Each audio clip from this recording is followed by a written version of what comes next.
Trevor, by the way. Thanks for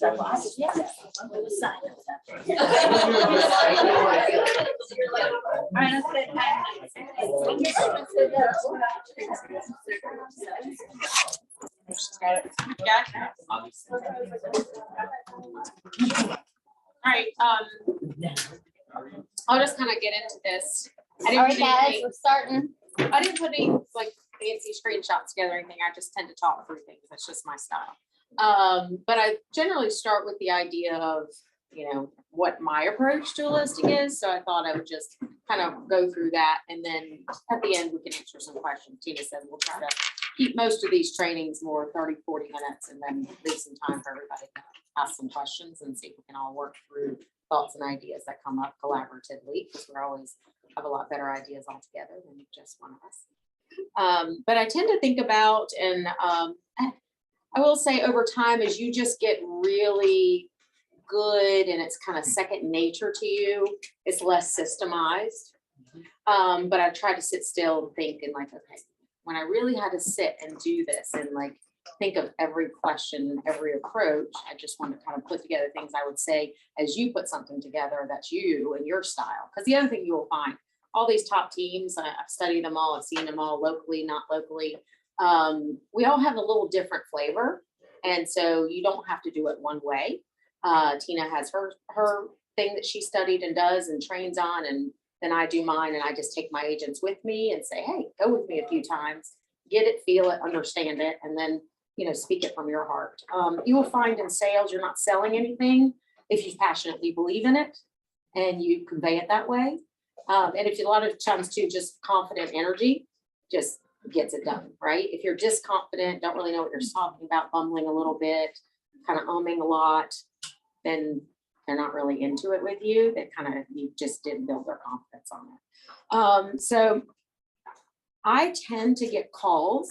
So you guys might actually do outgoing calls that turn into listing appointments, and then you will lead into all these other things. But I tend to get a call. Someone has seen a sign, someone was referred to me, someone got a postcard 8 years ago and held on to it. Just something happened that they call and said, hey, I want to talk to you about selling my house. So I always start with the question, well, if it isn't obvious, how did they find me? So you always do as you build a business. If I could go way back, I would want to build a business on knowing my sources. Like, where did the business come from, right? Because then you'll know where to put your energy more and more. You know, because sometimes I just find myself, I just start getting in a long-winded conversation with them and then realize I never even asked them, like, how'd they find me, right? Because you want to know that, because it might lead to where you take your conversation, right? It might be, oh yeah, we killed it on that one. Do you know what we got for that one? We got 8 offers. And you know, you want to know where you're going with the conversation to kind of start upselling a little bit about what you do. And then I think it's always important to know too, because I make the assumption sometimes that it's their primary residence. A lot of times it could be a rental property. A lot of people are making a lot of money on their houses now and starting to cash out. So how am I going to approach the meeting? Bree and I have one later today where there's someone who's renting the property. Well, at that point, I'm not going to need as much of an intense meeting with them that day. I'm more like, just need to kind of give me a 5-minute run through with the tenant of the house, no judgment. I just want to get ideas to bring back to you as the actual seller. But if it's their primary residence, well, now we're going to know it's a much more touchy-feely situation in general. You may feel from their disc profile, they're not touchy-feely. They just want quick, like in and outs. And I tend to know that I want to ask them that other than what I've seen in maybe an old MLS or tax card or references I can pull, have you made any major changes to the house or any major improvements to the house?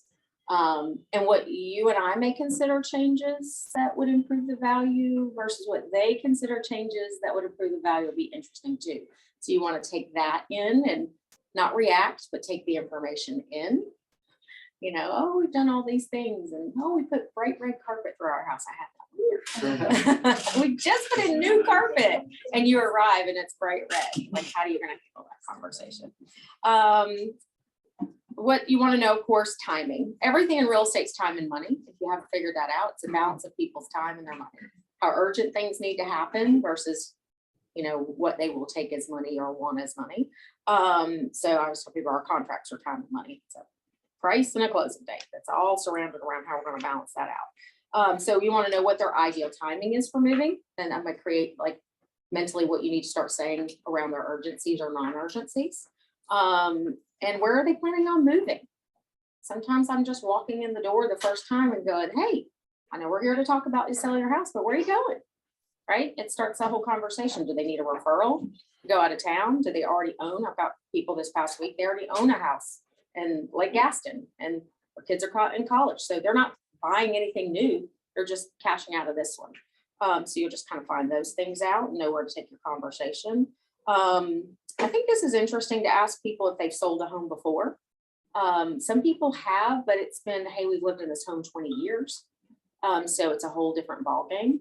But if they've sold a home recently, maybe in the last 5 years, even though it's a different ballgame than it was then, you do want to dig in, but, well, what did you like about that process? What you didn't like about that process? You going into something just to know where they stand and what kind of experiences they've had will keep you maybe from falling in some pitfalls. Because I felt like the agent just lists their house and never called them back.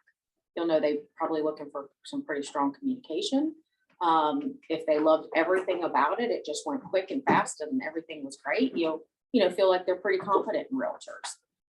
So you definitely want to know, do they have any baggage from some past deals that you could go ahead and know? And they don't even really get, that's why you're asking the question, right? Is to go in prepared for what you want to talk to them about. I think a good question always to ask somebody is, what's most important to them? What do they want from an agent who's representing them? Because you'll know how to feed into that at the appointment a little bit too. Because I go in with a pretty standard operating procedure, and it tends to win, but I think I would even win more times if I stopped and slowed down and asked some of these questions more often. I sprinkle some of them, but I don't ask them all. So I think if you do, you'll be very prepared. Being prepared will certainly help you win the race many, many times.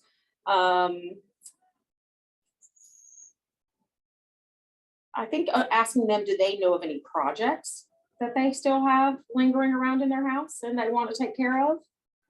Will give you a sense of like how they feel their house's condition is, right? Because I think, again, we'll walk into a house that's model ready, or we'll walk into a house that needs some work, but they think it's model ready.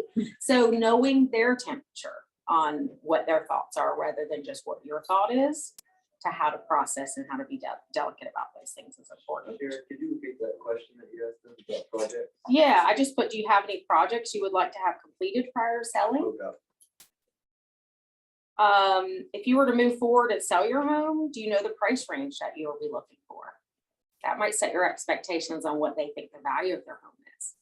If you look at the comps and think it's 600 and they're saying 800, you'll know how to dance around that a little bit better, right? Set an appointment with a half-hour arrival window. I did that for a while and I got off of it, and putting this together reminded me. Realtors, we are notoriously late, and we're notoriously late because we're not disrespectful, but because we're busy ass people, right? And we're going, at least in my world, sometimes I'm going from one appointment to another appointment to another appointment. And my husband says, you never buffer the time for the driving. You've got to remember there's time in between. Or you may get with a customer that just needs a lot of talking to, and they keep you that extra 20 minutes. So I always try to remind myself, like, give them, hey, I'll arrive at your house between 1 and 1:30. If for any reason the appointment before you starts running long, or stacks of appointments, or running one right after the other long, I'll give you a call and let you know if I'm expecting that to move a little bit. You definitely want to leave yourself a little error, because I still even hate, if I say 1 o'clock, I arrive at 1:05, because with drive time and traffic, I still don't like being late. So I think just setting yourself up a window is just a brilliant idea. I heard that from someone that did it for a while, and I need to get back on track on that. I would set their expectation that when you get there, you think you'll do a quick walkthrough of the home to get an idea of what they have and what you're going to be representing and try to sell for them, to see also if you think there are any ideas you could give them as input that would move the meter on what their value of their home will be. And then you'd like to sit down with them at a kitchen table or dining table and really explain the process of selling and answer all their questions. Because by saying that before you go in the door, they know what to do. Because sometimes you just awkwardly meet them at the front door and they're like, so what do you want to do? And they just think you just want to sit down. Well, I want to see the house. Every once in a while we do it in reverse order. They want to sit down first and talk, and once they're comfortable, hey, would it be okay if I see your house now? Or would they ask me, would you like to see the house? But at some point during this, you want them to know, like, I really do, if you feel comfortable with it, if your teenager's rooms are messy or whatever, I really want to just do a little 5-minute tour. And sometimes just saying those words, I just need like a little nickel tour, 5-minute tour, something like that. Because I have had people try to give me an hour plus tour at my home, and it is painful, right? Because they want to tell you every little thing they ever did in that room and why it's that way. And don't you even want to see the crawl space and the creek in the back corner hundreds of yards away? And you're like, oh, I don't need all that, right? Because I'm processing just condition, acreage, obviously you want the big hits, but we just don't need to get that far in the weeds. So I feel like, especially if I've scheduled an hour, which I tend to do, and they spend literally, I've had a couple of them do it to me, an entire hour. I can't even get a word in edgewise of what I'm going to do for them. Like, what am I going to do to like get to that next appointment and keep moving? And I would say try to really get something on your calendar that at least a couple hours before. A lot of our appointments are, hey, I talked to you today, I'm there tomorrow. So it'd be hard for them to forget. Once in a while, someone does schedule something out 2 weeks. Oh, we're going to be traveling, and then my husband will be back. And how about we set up March 6th at 3 o'clock, And for me, that's just not normal. Like normally it's so instantaneous. But because of that, like I still think a couple hours beforehand, you'll want to touch base. You're still planning on me being there. I'm still coming. Because it's an awkward thing too, to arrive at their door and you're knocking and no one's there. I've had that happen a few times. And then I think they feel like they let you down, and then they don't kind of want to reschedule because they do, not you, So I think keeping you guys, just reminding them that you have an appointment and getting them to confirm. Then I kind of went into the next phase of my information was what I like my listing packages to include. And I just went and grabbed one out of the car. So between a folder that has very detailed information for me as an agent on their home, and then my generic folder that explains the process, I take these with me. When I'm looking at a packet that someone on my team prepares, and I've trained them how to prepare, the things that I want in there are old listings of the property, right? So I can see what it used to be at some point in case when I get there, it's completely different. And hopefully some of these preliminary questions got some of those changes already answered. There's times I arrive at a house that they have finished an entire basement or something, and it's 1,000 square feet more than I was planning on talking about that day. And I have to kind of say, oh, now that I've seen your house, let me regroup and get this information on pricing back out to you, because it's changed significantly since the last time we talked. If I had asked more questions sometimes going into it, I might have been prepared for that. Tax card, of course. And I think you guys really want to take note between the MLS and the tax card if there's some major differences. Those major differences could indicate quite a bit that somewhere along the line someone made some additions or changes. It could also just be the tax card was just wrong from day one. But you just want to be prepared to kind of lightly ask them questions that may lead to that. A lot of times they just bought the house the way you see it, and they bought it pre the days anybody cared about what permits were. And so gently getting into what you can represent and can't represent based on that information might be a conversation you need to have after you've won them over that you're the right person for them. I will say, being on a Zillow Flex account with our team, they've taught us a lot about not bringing any negative news to them the first appointment, right? Do all you can to stay with all the positives. I tend to be just no filter. I tend to just, I know this. So I'm showing value as a professional because I know this information. But if they're going to perceive it negatively, you might want to just wait to the next regroup about some things rather than hit it up. But if they're going to ask you about it and they're going to recognize it too, hey, why does Zillow say my house is worth this and has this square footage, but I bought it at this? Well, at that point, you're going to have to dig into it, talk to them a little bit about it. I have added in this last year to this year, I want my assistant to put Zillow and Realtor.com values on my listing package. I used to never look at them. I didn't care. What I cared about was what I thought was worth. But realizing how much the consumer is staring at those and maybe setting wrong expectations for them. So Again, you're prepared for that because most of them have looked at them. This particular house that I went to last week, and it's a great example, and you should always kind of find if the house you're looking at isn't a good example, find another one to quote and show. Because this house says realtor.com estimate 603, Zillow estimate 892. Oh, wow. So when people have that big a disparity on two very, in their mind, reliable sources, it can show you to tell them these are non-reliable. Let me show you why. I mean, they're 50% plus off from each other, right? And who's to say who's more accurate? People are always like, oh, so what do you think of that Zillow estimate? Do you think it's pretty accurate? Like, it is wildly inaccurate to wildly accurate because it's data. It's data pulled upon data out of a computer, that a lot of the data is corrupt. A lot of the data does not match the house. A lot of the data doesn't know, you have 2 more garages, things of this nature that you've got to kind of make sure that they understand that a computer is not a professional who's evaluating things. And a computer doesn't keep up with, and I tend to keep up with, being nosy and asking the other realtors what pending comps, like, what are these about to close for? See if they'll tell me, because that's where the new data is going to be. And that's all that really matters. Ironically, this guy's property value from the meeting I had with him to 2 days later, a comp in his neighborhood closed at $1,053,000. That was significantly bigger because it had the basis, his exact model, but it had the basement. But then I could backtrack to them and say, actually, I think your house is about 930 versus even the high point of 892 on here.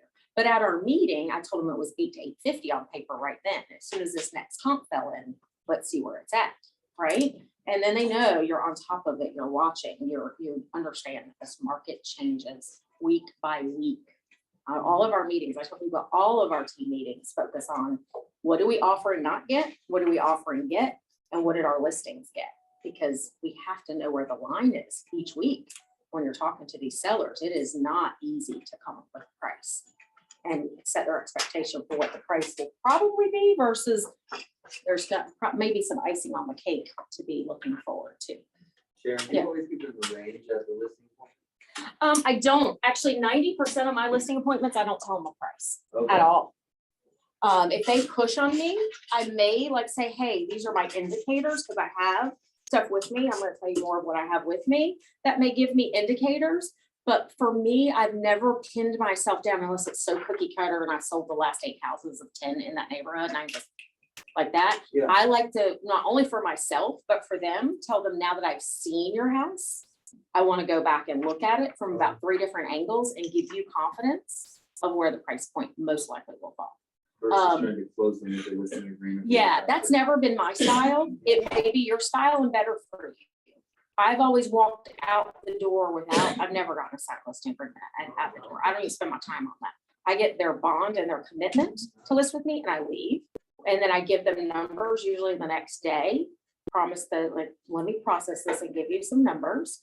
Unless I already gave them, like I said, a range while I was there with, hey, I'm not even gonna give you numbers because this house isn't closing for a week. But once we know what that is, you and I will formulate a price at that point. Because a lot of my listing agreements, whether you're supposed to do it or not, say TBD on the price. Yeah. Because we don't know if we're gonna list in 30 days, 60 days, 90 days. We're gonna do a bunch of projects for them, or they're gonna do a bunch of projects.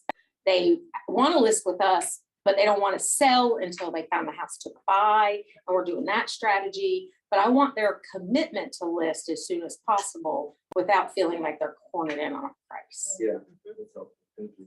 I have a question. Yeah. How much of the listing the property do you actually price it? 24 to 48 hours before it goes live, typically. And how do they take that? I mean, that close to listing it? Well, I've already given them a ballpark at some point shortly after the appointment, if not at the appointment. But it's all about expectation setting. Set their expectation. I think it'll be here. It could be higher. We're going to regroup that week of listing when we're going to go coming soon. And we're going to set a price based on what the most recent sales have been. So they are expecting me to do a regroup conversation with them. If you don't want to have the bandwidth to do that, if you like spring and summer just gets too busy sometimes for me to even do that, I may just set a price and only go back to them if I need to make a change. They see that I was proactively making a change. Sharon? I've seen a lot of prices go up, but me still say, hey, I think instead of 625 that I told you a month ago, I think it might be 650 to 675. But as I advised you then, list at 599. I still wouldn't change that advice. Let's list at 599 and see what we get. One that just happened 2 weeks ago, we got 707. So the list price did not change the outrageously great outcome. Actually, it probably increased the outcome because we were much more realistic, conservative on the list price. But I tell people listing at these $25, $50, $100,000 increments, like I would easily put 625 on that house. But I told them logically, let's just leave it at 599. It will bounce up as hard, if not harder, keeping it at that break point. They trust me, they believe me, and got even more than we ever projected. Yeah. But some people won't. They're like, no. I want it to say 650. I'm like, okay, you might get 680 then. Like, I'm not a clairvoyant, like crystal ball person. I just tell them based on my experience, what has been happening and how much I watch it from both sides of the fence to know what's happening. I ideally want, when I look at comps, I have my assistant pull the neighborhood and pull zip code. You guys might do some kind of like miles from the house or something mapping. I don't do it that way. Years ago, a lot of appraisers said they would do zip codes and like then pull it in whatever closer to pass if the zip code was massive. So that's always been my way of doing it. You kind of do it your way if you want. But I kind of take those two angles. One, because I know appraisers are always, and agents, and all of us should always look at neighborhood first. That's why when this guy's neighbor just got $1,053,000, it's going to have the strongest impact on what his value is to the market space and to a bank if there is any financing. So I start with that. If there are no decent comps to be found in the neighborhood, which is possible in a small neighborhood, and especially in a tighter inventory market where not as much is moving as quickly, then using the zip code and things that are closest in kind. I've always kind of compared notes over the years with Tim McNamara, who's just been a phenomenal, just thinking appraiser over the years. So we've always used kind of a good guideline of 10 to 15% plus or minus on the footage. So if you've got a 3,000 square foot home, you probably just look at something like 27 to 3,300 square feet, right? You don't need to be looking at 2,200 square feet for a 3,000 square foot home. It should be somewhere in that 10 to 15% range of footage. It probably should be in a 10-year range. With 2005, I should be looking at 2000 to 2010. I don't need to be looking at 2021, right? You don't need to be looking at 1985s. Things that kind of are more clustered around most likely what this home would represent. I look at acreage, right? If you got these acre homes, you're gonna look at the 0.15s in comparison and vice versa. If they've got attached and detached garages, any kind of specialty lots, if they're on the golf course, if they have a pool in the backyard, if they're on water, we don't have many of those. But things that I know would like impact the lot value effectively house to house, because they want to make sure as homeowners, you're recognizing that too. And then of course, any styles. Is it a ranch? Is it a split level? Is it a standard 2-story with master up? That's most common, right? Where the land is 2 stories. And then I do also though want to be aware if any new construction is in the market space in that zip code. Clearly, if it's just townhouses and you've got a 1985 big ranch on an acre, like it's not, who cares, right? It's interesting because sellers still bring it up to you. How do you think those 3-story townhouses for $500,000 are affecting my price? I don't think it's affecting it at all, because this is not your buyer. It's not your buyer pool. It's not your age group typically for your home. Like none of that matters. What matters is how did other ranch or master downs on acre lots in the last 6 months sell in your area? That's what's relative. And so, I'm sorry, so that you use that same analogy, that whole thing you just went through works on the same side. Thank you. Works on the same side if you're representing a buyer. Yes. My last 2 transactions, one we went 105,000 over the list price because that property, the agent did not use that same breakdown of going within the neighborhood, going without, finding similar, and it appraised. And the data points are right there. Yes. So in this very competitive market, what she just gave you there is gold from the buy side as well. Yes. Yeah. And what works on one side works on the That's other. right. And that's one thing, is you get more and more skilled on both sides, you're more and more valuable to your clients because you can see it from both sides. You can't just look through buyer's lenses or seller's lenses. They have to come together on contracts. Sharon, we do comp like what you said without styles, just, ranch, only comp with ranch, or if there's a neighborhood that's mixed, or maybe. It's gonna be very hard to do that Yeah. because ranches are so rare. Yeah. So I generally on ranch at least look at other master downs if possible. Yeah. If all I've got is 2 stories against ranches, I would say the rule of thumb I've been given over the years is add 10% to the ranch. Yeah. And I tell people that I'm using that as my rule of thumb. It's been historically a rule of thumb because the foundation and roof, which are in the expensive parts of the structure when a house is being built, are the biggest for the square footage, right? Or if that same square footage, 2,000 square feet was stacked as 1,000 and 1,000 under a smaller, foundation and a smaller roof line, it's cheaper to build up Oh, so than you would out. weigh the ranch 10% heavier. Correct. Got it. Correct. Not only for original build costs, which is something that's always gone into the formula, but then I also say there's this layer of rarity, right? Demand. Demand will drive it. Demand will always drive value more than anything, but there's a logic that I can also throw at them, which is the original build cost. Nice. When someone asks the question, the online people, it's just their speaker that asks if you can repeat it, because they just can't hear that. They can't hear back here. So as much as you can repeat their question. Oh, repeat their questions. Okay, I'll try. Let's see. Yeah, I just said be aware, be aware of any competing new construction.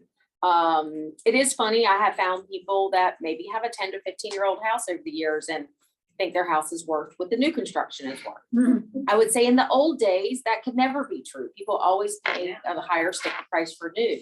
What's interesting in the new days is when you cannot even get on the waiting list and find a house, and it may be 10 more months before you get one, the demand has started to push the resales, if they're in nice shape, just as high. So as what I would call an old school agent, we all have to start bending our mind to what the market's will is and change what our perceptions are quite a bit and move with what is moving and recognize what is happening and study it.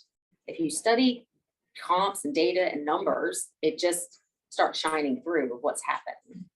And you look intelligent to your clients. There are a lot of tech savvy, data hungry clientele around here, and I tend to do very well with them. My flighty, flaky people, I might not do as well with because I'm too serious about these are numbers and this is a serious game to me. And they may be having fluff numbers from Zillow. Oh, absolutely. And that's something I say at a lot of appointments. I like if I can tell they talk to other agents, and like there's probably some very inexperienced agents in this market who will tell you just what you want to hear and then worry about it later and figure it out, where I'm just going to be always brutally honest with you and you can rely on what I'm telling you. The numbers I'm going to give you are reliable numbers, but then the market may shoot the moon past that. But I don't want you to bank on a mathematical number you're going to take to your next house as a down payment or pay your grandkids college or whatever your plans are with that money. I don't want you to bank on 50,000 more where I think others will tell you that to earn your business. And then you may be very disappointed, right? It's just, and I think it's all, again, setting expectations. It's hitting them up verbally with things are happening so that they can process that and build trust with you. I mean, people want to work with people they trust. And although I'm very subdued and very logical, I do go in with a lot of energy. People have always said that to me. I don't feel it at the time, but they're like, holy cow, you can tell you love this. You're so full of energy. You're like an aunt Lisa of ours. She's just always full of like life. And I'm like, well, I don't see myself that way, but clearly I go in very excitable about it. And they can tell if you're not excited. I will say, that's where I've learned my lessons over the years, where I just didn't like a house, right? I would have never, All right. I almost want to say, like, what were you thinking? Why did you buy this piece of crap? And it kind of shines through in the things you're saying. You don't say it in those words, but then they don't hire you. And I'm going, well, they didn't hire me. Well, no wonder. I wasn't excited about their house. They thought, well, you're certainly not going to sell my house. You're not like excited about it because they don't realize you're not out in the corner flipping a sign, bringing them into your house. You're marketing it online. So no matter what I think, I'm still gonna go out guns blazing to market your house and get you the most I can. But just because I didn't prefer what you've done to it or what the style is, you know. So try not to let it show on your face. I've learned that over the years. Try to tell you the mistakes I've made as much as the wins that I've made. I let some things fall out of my mouth too quickly. So trying to learn better sales techniques. I think I've never been a true salesperson. I've just been someone who's just honest and wants to make the equation of buying and selling work for a family or an individual. Nothing wrong with that. Yep. So, and at the listing appointment itself, I would say to me, it's just important that you're, you know, greeting them with a smile at the door. You look professionally dressed. You have energy. You ask them, can you do that quick tour? Could I, you know, sit after that tour at the table so we can talk? Because I have found that people who just want to sit comfortably in their living room, and I'm trying to open this up and my crap's sliding all over the floor. And I'm like, where do I sit it to show you what I'm trying to show you? So if you can get them to a table, you know, it's so much better. Sometimes they're just that style and they just want to be comfortable and they just want to talk, and none of this matters. And when you have that sense, you just don't bring it out. James just brought me to an appointment the other day, and I think I barely cracked it open, right? We just want to talk. They just want to say, what do you think? How do you do this? So you just sometimes have to flow with them for sure. I will say though, don't take for granted if you know a friend or a referral not to be professional and go through the packet. We've all made that mistake, that we thought they already knew us and they already trusted us from the referral. And because you didn't set their expectation of the process and what was going to happen, this anger and frustration starts coming up throughout the process if they work with you. Or you don't get the bid to get the listing because Relo sent in someone who had everything whiz banged out and you didn't show them that you got your whiz bang on too, you know. So, and then I do like somewhere, whether it's the walkthrough time, I think I get a little chatty with them, you know, of who they are and what they're doing a little bit more, or, you know, just look for ways of bonding with them and talking it up. If I see damage throughout the house, there's the top sheetrock seam, there's the ripples in the carpet. After I see 2 or 3, I try not to like vomit on them every minute I see something and start picking their house apart. After I've seen 2 or 3 throughout the house, then I start opening that conversation. Hey, we have a lot of great contractors that sometimes if we come in and put a little bit of repair and polish on a few things with you, it'll really move the meter of your price. And I saw this little thing and that little thing. They're like, oh, you saw that? You're amazing. Like I didn't even think anybody noticed something like that, because they've always noticed it. They know it's there, or they forgot it was there because they live in the house. And then they know you're paying attention. You have an eye for detail. You're going to look to get them more money and do some things if they want to. I think I've always gone in like, we want to do these things and get you more money. I'm just wired that way. But you've also got to be sensitive to if they don't want to do those things. And we are finally in a market that it doesn't matter as much. The house will still sell, but setting their expectations when the high comp that just went 50,000 over was all white and gray and quartz and, you know, black fixtures or what have you, and yours still looks 1985 inside, there's going to be a differential on value. And what do you want to invest or do to get more value, or leave it as is and analyze that with them. So it's a tightrope to walk, because you guys have all seen it, the houses that just sit and don't sell. It's because they priced it at a comp that did not make sense to their comps. Sharon, I have a question about that. At even a recent listing appointment that I had, they were bringing up houses that were just knocking it out of the park in terms of color, staging, and everything. And like you just said, they had not kept up with anything, and if you walked in, it clearly needed to be painted and everything else. And they're saying, okay, so I see these and I want to get them. So one of the things I've been thinking about doing is having those ready to go on my computer to bring up the pictures and say, yes, I want you to look at these pictures and tell me what you see. Yes. And ask them from where these sold, and look at, there are sometimes enough even in a neighborhood that didn't sell quite as high for you to be able to say, can you pick out the differences? Yes. And for them to see it on their own, asking them, can you show me the differences rather than me pointing it out? Right. I feel like they engage more. Do you do that at listing appointments? Only if I've asked some of these preliminary questions and I know, or like I had a lady recently keep saying to me, I know I'm gonna want so much more, like probably every seller for my house than probably what you would say. So rather than get myself in a corner with her, I said, well, were there some recent comps or homes that sold recently that would lead you to that price? Because if she doesn't have any evidence of the price, she's just making up her head, or does she have something? So she mentioned a couple. So I took those down and made sure when I did my comeback of value to address those, right? Because actually they were so far out of square footage and comp range, even though that was on her street, I would have picked it up probably to even talk about. But because I saw that indicator start to happen, that's the thing you really got to realize as an agent is you got to kind of move with them a little as they say certain things and pick up on them saying them to dig deep on their questions. Asking the right questions will get you everywhere in real estate, right? And giving them a little self-discovery in their answers, because it's not you telling. I tell stories, I tell examples. Hey, let me tell you, my old neighbor, I thought he was probably $650 on a good day. He listened to me and went $599. He got $707. Now I have already given them like the ammunition and the logic of why I'm going to tell them, you know, a price point that I think will get them a lot more. Or if I just hit them up with that in a follow-up email, they think I was nuts. Why is she telling me list the house 50,000 less? You know, it's because I've already started to say our market is different now. As one of my clients in Lochner said, it's like eBay now. You want to put a price on there that gets them all excitable and then let the bids happen. You will get more that way, you know. And you want your seller to know, because they want to hear they'll only be in more control and more power than to price or overprice and be fighting to get an offer that might give them less due diligence because they have a sense that they're not competing. Then holy cow, we just saw 50 people in and out of that open house and we went to the showing and we have to have this house. What do we got to do? What do we got to do? I mean, you really feel sorry for the buyers who would do anything you tell them to do, but their agent isn't educated and they bring you a $10,000 due diligence and thought that they were killing it. And they're like, it's 100, you know, and they're like, what?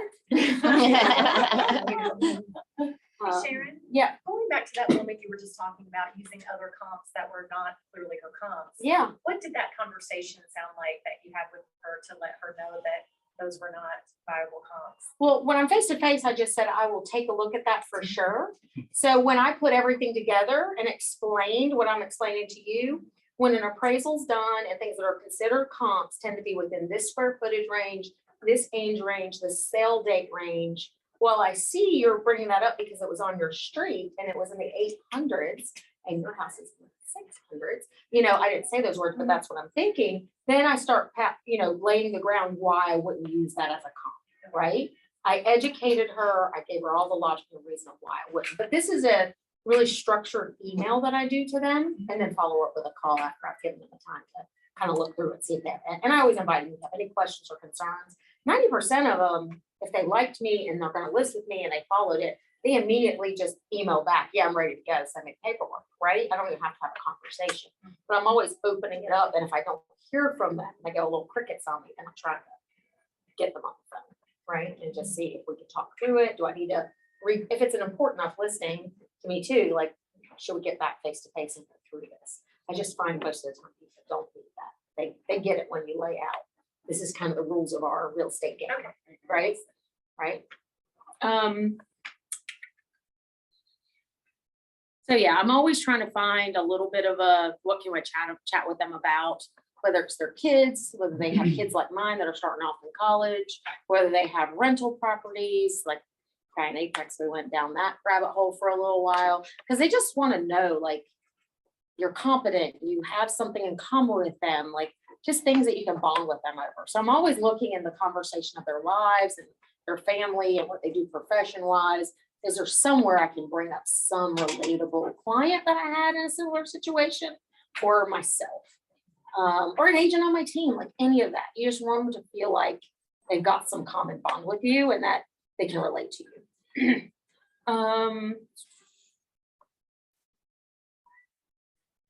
And then my general outline, I tell people just overview before I hit what I would consider like a presentation of sorts, is that there's really, and that's why if I don't do the presentation, I at least want to say there are 3 key steps to selling a house. I always tell them the first step is merchandising it, preparing it, staging it, right? You need to have in today's world, and you can joke with them like everybody dreams of the HGTV TV house, and we want to do what we can within reason that makes a lot of sense to bring more value to your house for you. That's valuable information I have to bring to you. For us, we have a whole staging department and program that handles it all. You may not, so it's more, you may just know a good vendor or 2 you will send over to them and get them quoted and going and keep in communication. That's where it started for me. And then this phase 2 is that we're going to be advertising coming soon and marketing your home toward an offer. We do an open house now. Ever since the market changed, we did it for 15 years.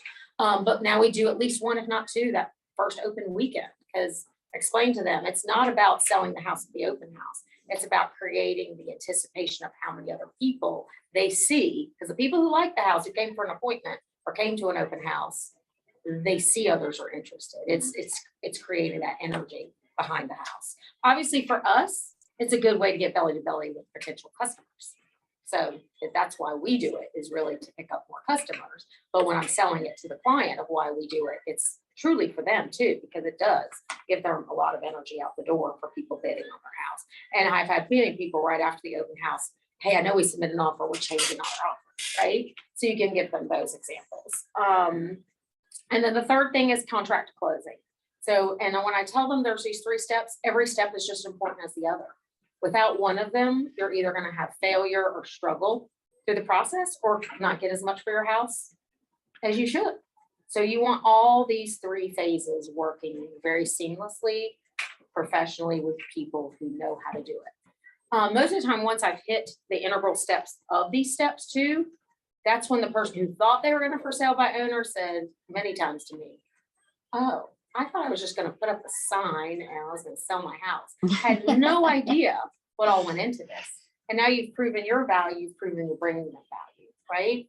And it's all about what they're going to net. Are you going to net more throughout this process using me, if they've got that in their mindset, or Redfin or Flat Fee, Carolina's Choice, any of that stuff. Like, you can start getting their confidence that you're actually going to bring them a lot more value.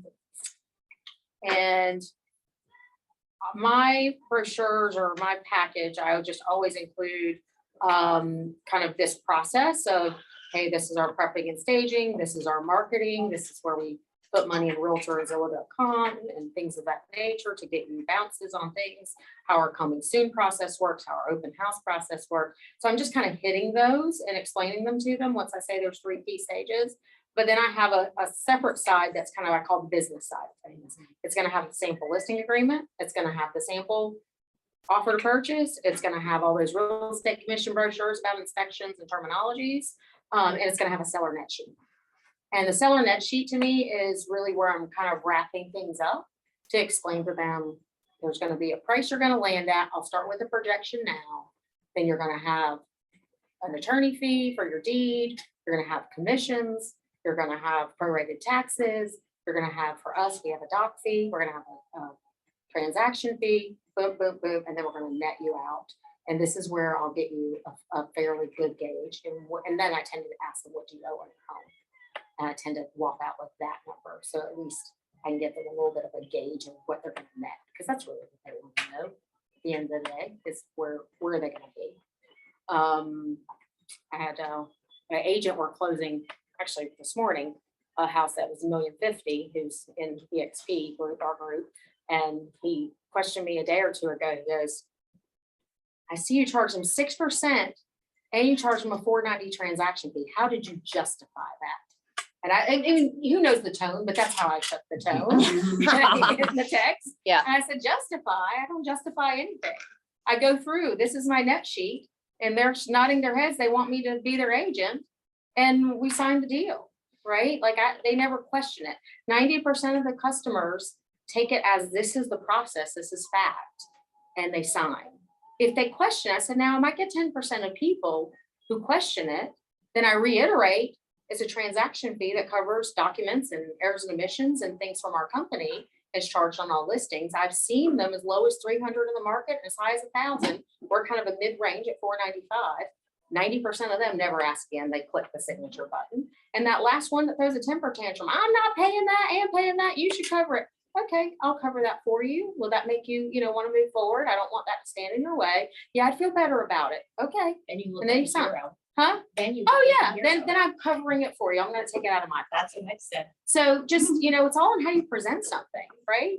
Because that agent said to me, he goes, well, I used to have $299 on my buys and my sells, but one seller threw such a fuss one time that I just dropped it because I had no rational reason to tell him that I was charging it. I said, so one customer brought it up one time and now you're dropping it? He goes, yeah, that was kind of dumb. I should keep it. And I should, like, once in a while forgive it. And we do have to, on buy sides, forgive it for VAs. And then it's, hey, we're great for your veterans and we appreciate all your, duty to our country, and we do not charge a fee to our veterans, So those, there's just how you present things and what you say. Because there's a lot of expenses in real estate. And that's what he said. He's like, he just took on an assistant. He goes, this, if I collect it, actually start helping to pay for my assistant. I'm like, absolutely.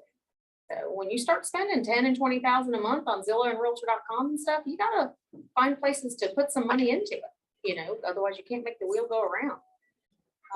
So anyway, go ahead. How do you handle the staging? For try and not bring up anything negative at the first appointment, but there's clutter everywhere. We really need to do stuff to their house. Yeah, so How do you handle the staging? again, I'll probably only come up with a couple of things that I think are very obvious and that I feel that they're agreeable to. I didn't get you're not changing anything about my house, not even my hummingbird wallpaper in my dining room. I've had those arguments with people.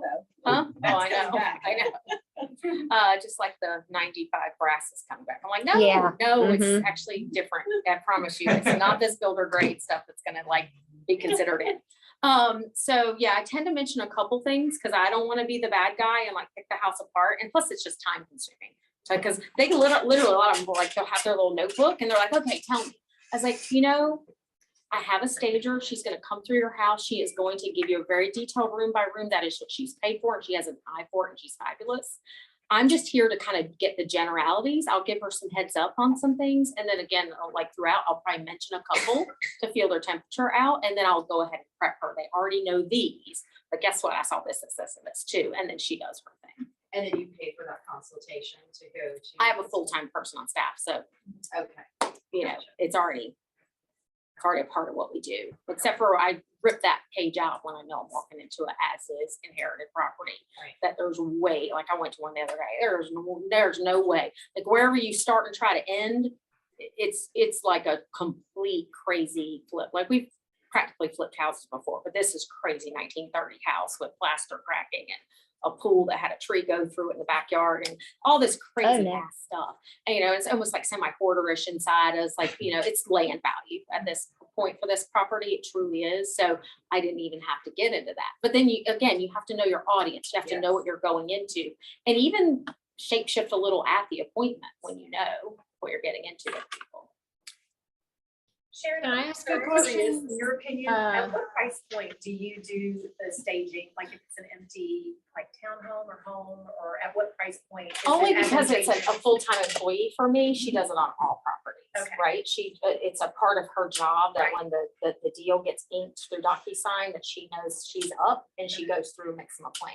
I set their expectation. You're gonna get a plan. Mhm. Don't get worried about it, offended about it, overwhelmed by it, all the emotions people get sometimes. Just take it in the more you're willing to do, and we'll help you do if you need our help. We've got all the vendors and contractors to do it, then we will do it with you. Let's just communicate on what's your best plan of action from the staging consult. So then before you had this person or this whole group, what, in your opinion, when you had to go outside to get a stager come in, at what price point in this market would you do that?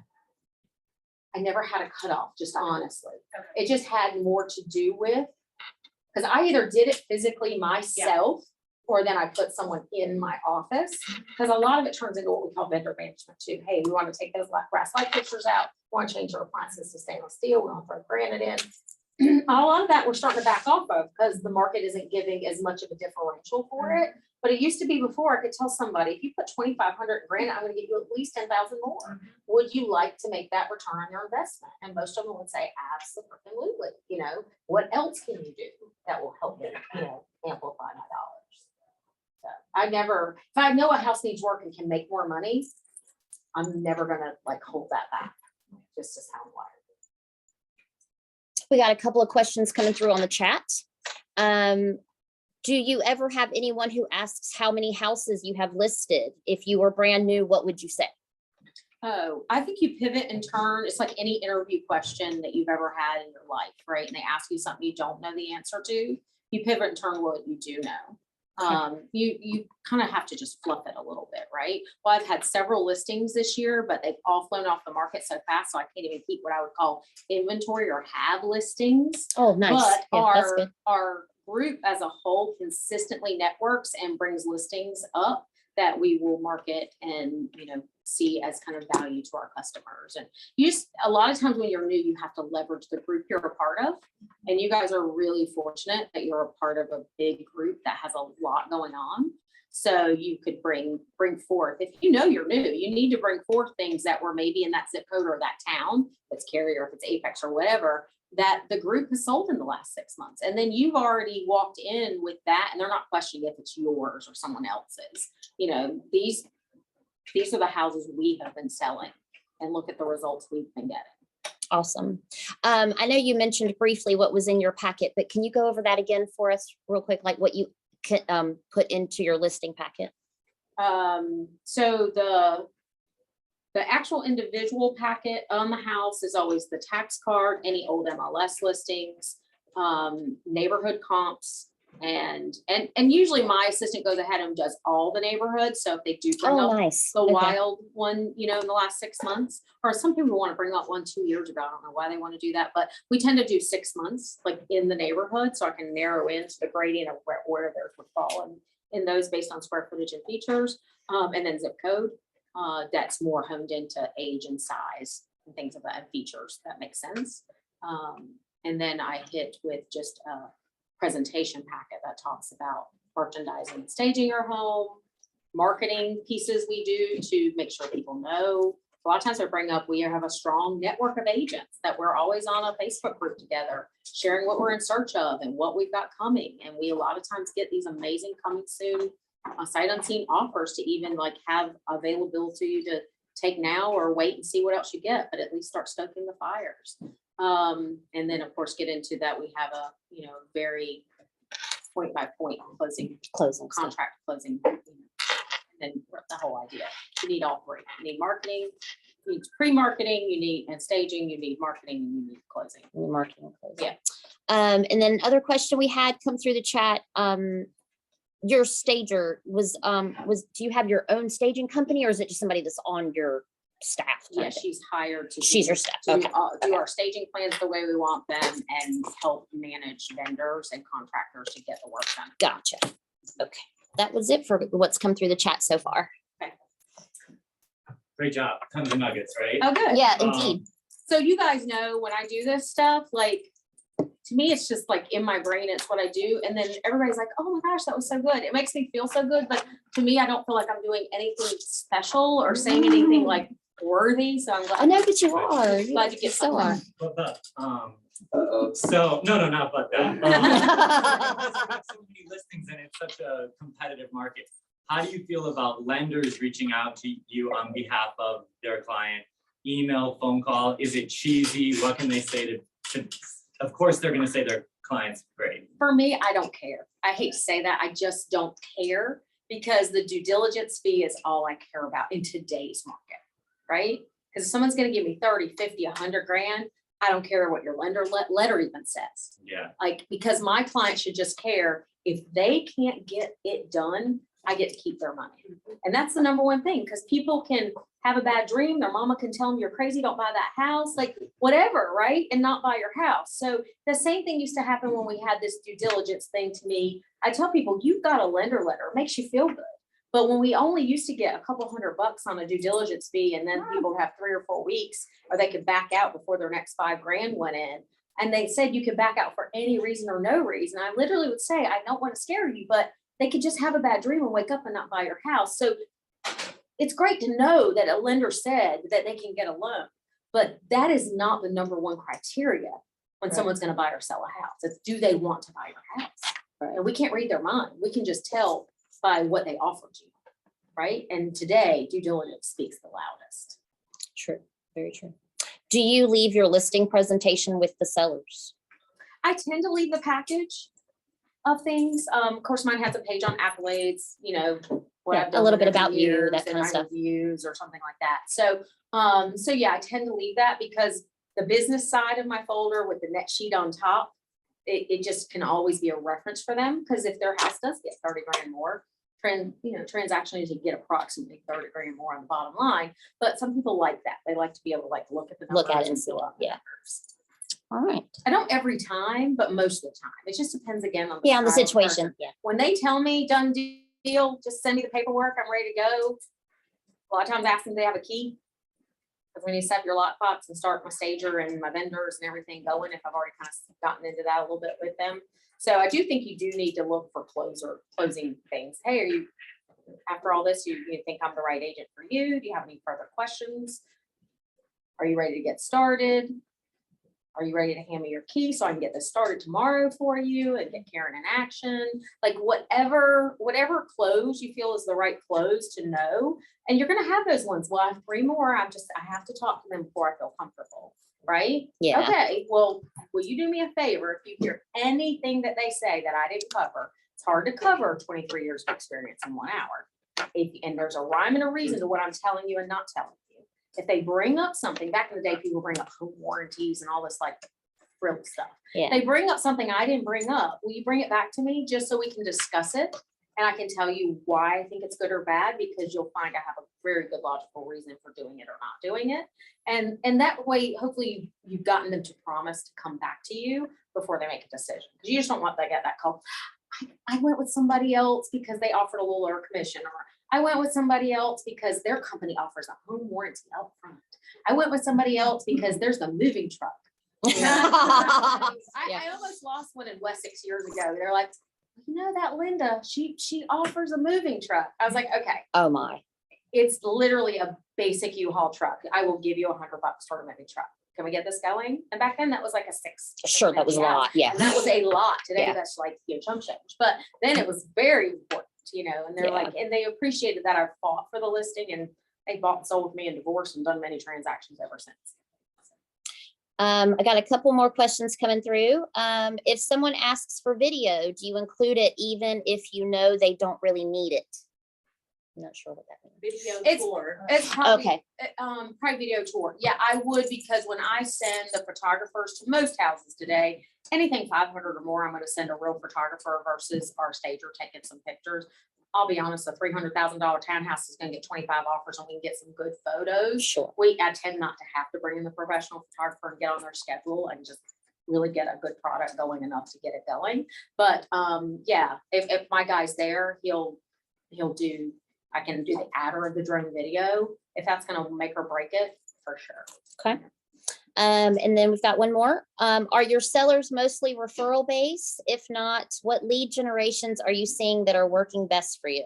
Yes, fortunately, after all these years, most You're of my referral-based. calls are old clients that I That's worked with years awesome. ago, or someone referred them to me. That's great. For years and years, I used to do, and I'm not saying this to recommend to you guys, because it's very costly and it's a long play, but for years and years, certain neighborhoods I just listed these 3 and I just sold these 3. Don't have that kind of traction anymore. Postcards, and it would just seriously go out. So I was always the name to know. Well, I haven't done them for 3 or 4 years now, and still those neighborhoods will call at times, or people who still live in those neighborhoods that I bought and sold with and moved around in there. But today, with the technology people have, sort of prospecting, all the ways people can get business, it is an expensive way to farm. It just was the old school way you used to do. Gotcha. How do you handle the listing paperwork when you don't get it there at the first appointment? It's a couple weeks later. Do you go back and Never. do it? Do you have someone that does it? Do you Yes, just send it in a DocuSign? Yeah, my listing person in my office, She gets an input form now, it used to be just an email, but an input form now, because we have agents on our team who also listen, we're trying to kind of rein it into a system of just, you know, this is their address, their contacts, they got a dog that'll bite you, you know, whatever, like all of that in there, the commission, the doc fee, like what's gonna be, and then she docu-signs it out. Okay, and then is it accompanied with an email explaining what they're signing? So it's just, here's the Very list of rarely agreement. do we get a question. Okay, Because they're uniform documents. We Yep. just get click, click, clicks, it's done, sometimes within 5 minutes, some days within a day or two. Diana's got a client right now, he just sent another question. They do it in their little chat box in DocuSign. You know, hey, does this 2.4, is it included in the total commission, blah, blah, blah, and so I just, when I see it, because we're all on the same DocuSign, when I see it and it's an easy question, I popped in this morning and say, absolutely, it's included, you know, and that just answers their question. Because I feel like that once in a while they'll have 1 or 2 questions, but not many. I feel like old school, you know, before DocuSign was so popular, we would go through the contract Oh, with them yeah. and explain it. Now it's like there's some conscience of, you know, sending it out, like, here's your DocuSign, you know, this paperwork, and I'm not. going No, through now some- I will say in general, most people 65, 70 or older, we do have some hand holding. We print it out, we bring it to their house on the Yes. second appointment because they can't handle it. Or they come to our office and sit in a conference room and do it. But if we see that coming, we offer that. Yeah. But 99% of the clientele just doesn't need it. Yeah, they just click away. You've already built their trust and they're so used to Yes. agree online on everything that I think it. And then once in a while, I do get that question at the end, like if they get their also closing statements and they see that $4.95 doc fee. It's funny, like I brought it up and they signed it and then they finally go, what was that again? And then we say, oh, this is what it is. And again, every once in a while, someone throws such a temper tantrum there, but it's like twice a year that we go, okay, we don't want you upset. We want you as a happy client, you know, whatever. But as soon as you tell them, oh, it was on your listing packet and you signed it, they're like, oh, okay. Like it just never really comes up again. Like I don't like to be paper-based. Yeah. And a lot of times I will bring things electronically to listings and that kind of thing. And one of the things that I found in this, somebody was saying, I think you said, you don't usually ask for the signed contract when you leave. But one of the things that I found is if you're going over it with them electronically, like, oh, sit at your laptop, I'll sit at mine, we'll just go over it together. That way you're looking at the screen and not having to do it. I emailed them via the contracts and everything. So they're already in the system. So at the end, I've set them up with a way to just sign it. Yeah, and that's just a great way for anybody who's looking to get something signed when they go to leave. Yep. If you are reviewing some things with them, this is what it looks like, this is what it would be, the same thing.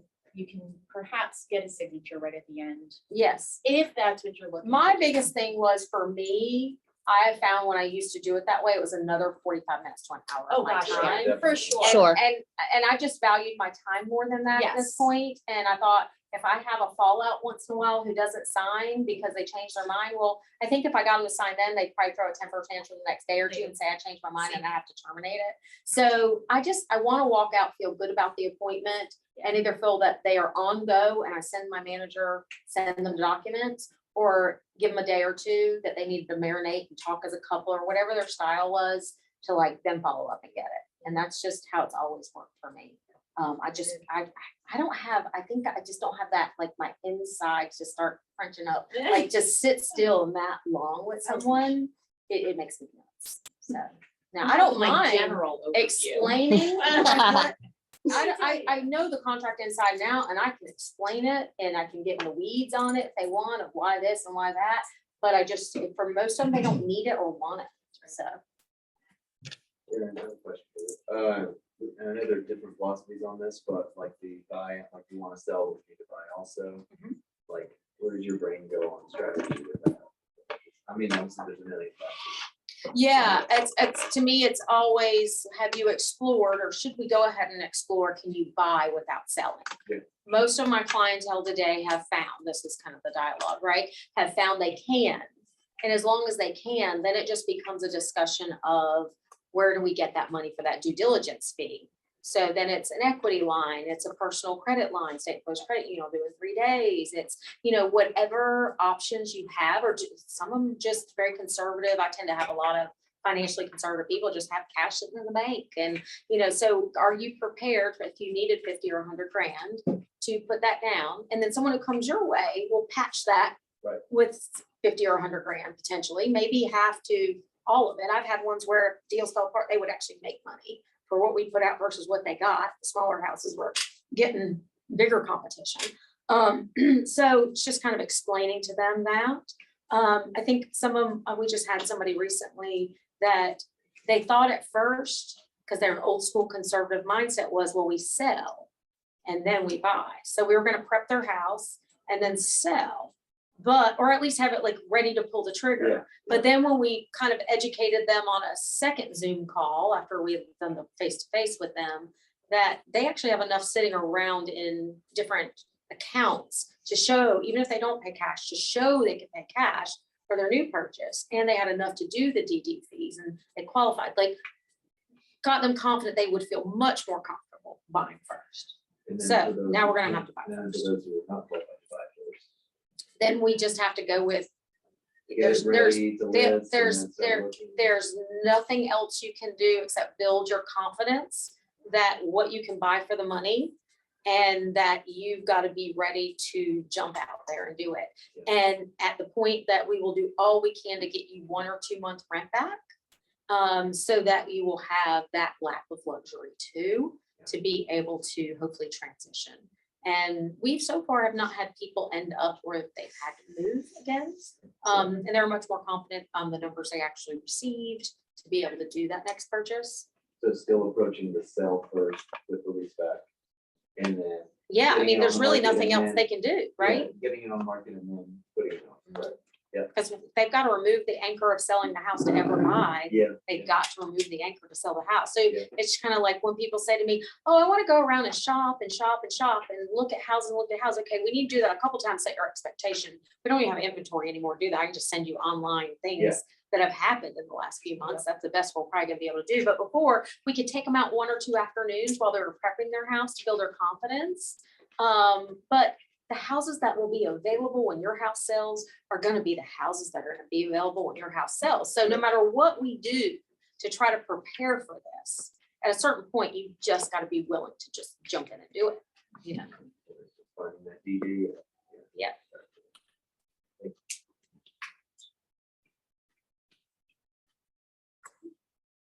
Good? Yeah. Yeah, thank you. West at the beach or just up here? Just up here, most of my beach sales have been really great past clients that, I mean, I just did one by FaceTime, the seller was FaceTime. Well, you're in the MLS now. Yes, yes.